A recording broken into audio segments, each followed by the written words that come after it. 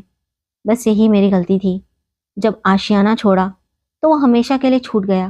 ماں کہا کرتی تھی بیٹی جب ایک چڑیا اپنا گھونسلہ چھوڑ کر اڑ جاتی ہے تو وہ دوسری کے لیے جگہ چھوڑ دیتی ہے، پھر اس میں دوسری چڑیا آ جاتی ہے۔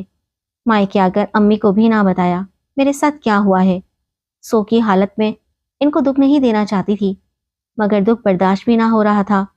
سوچا ہی نہیں کہ امی بیچاری کی کفالت کرنے والا کوئی نہیں ہے۔ میری کفالت کون کرے گا؟ ایک ہفتہ بمشکل ضبط کیا اور پھر شاہ بابا کو فون کیا۔ شاہ بابا کیا صاحب گھر آ گئے ہیں؟ ہاں بی بی وہ آ گئے ہیں۔ انہوں نے آتے ہی آپ کا پوچھا، جب بتایا کہ آپ بچوں کو لے کر چلی گئی ہیں تو 6-7 دن بعد وہ دوسری بیوی کو گھر لے آئے۔ اسی بدبخت شمسا کو آپ صاحب کے آنے سے پہلے کیوں گئی بی بی؟ آپ کو ان کا انتظار کرنا چاہیے تھا، اپنا گھر نہ چھوڑنا تھا۔ میں تو سوچ رہی تھی کہ دلاویز اپنے بچوں کی خاطر میرے پاس ضرور آئے گا، لیکن اس مغرور کو شاید اپنی دولت کا گھمنڈ تھا، وہ نہیں آیا، لیکن مجھے طلاق بھجوا دی۔ اس نے عدالت میں دعویٰ دائر کر دیا کہ بچوں کی ماں ایک غریب خاندان سے تعلق رکھتی ہے۔ عدالت نے بڑا بیٹا باپ کے حوالے کرنے کا آرڈر دیا اور چھوٹی کو میرے پاس رہنے دیا۔ سلیمان 7 سال کی عمر میں تھا، اس لیے باپ کی حوالگی میں دے دیا گیا کہ اس کی غریب ماں اس کی ضروریات بحسن و خوبی پوری نہ کر سکے گی، جبکہ باپ اس کو اعلیٰ تعلیم دلوانے کا مقدر رکھتا ہے۔ بچے کے اچھے مستقبل کی خاطر یہ فیصلہ ہوا تھا، لیکن کسی نے یہ نہ سوچا کہ وہ تو میرے جگر کا ٹکڑا اور میری امیدوں کا مرکز تھا۔ اس کا وجود میرا سہارا تھا، میری زیست کا دیپک اسی سے جلتا تھا، اور اب میں زندہ ہو کر بھی مردہ ہوں۔ بیٹی بھی شاید باپ کے پاس چلی جائے۔ بے شک کہ میں نے اس روز اپنے شوہر سے بدزبانی کی تھی، صبر کا دامن ہاتھ سے چھوٹ گیا تھا۔ بے شک میں آرام طلب تھی، کام سے میری جان جاتی تھی، لیکن کسی عورت کو سگڑ نہ ہونے کی اتنی بڑی سزا تو نہ ملنی چاہیے۔ آج ساس کہتی ہیں کہ پوہر تھی اسی لیے اپنے وقت کو ٹھکرا گئی، اور میرے بچوں کا باپ کہتا ہے سگڑ نہ تھی، طلاق اس لیے نہیں دی بلکہ اس لیے دی کہ بغیر اجازت کیوں میرا گھر چھوڑ کر گئی۔ اگر اس دن گھر چھوڑ کر نہ جاتی تو میں ناز کو کبھی طلاق نہ دیتا۔